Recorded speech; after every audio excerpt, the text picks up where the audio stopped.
Hello everybody and welcome back to SkillWeb. In this tutorial, I will show you how to wrap text in Adobe InDesign. So let's begin the video.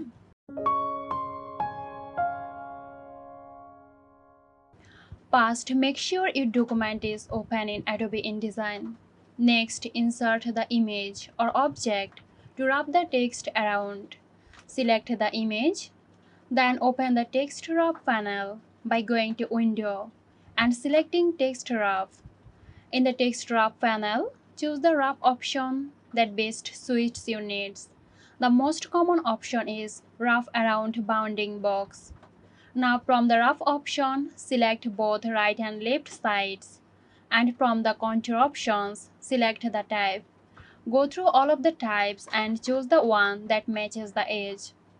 You can adjust the offset values to control the space between the text and the image. So there you have it. If you found this tutorial helpful, give us a like and subscribe to our channel for more interesting videos. This video is sponsored by Girosoft. Girosoft offers graphic design, UI UX design, digital marketing and web development. Elevate your brand with Girosoft today. For more details, check the description box.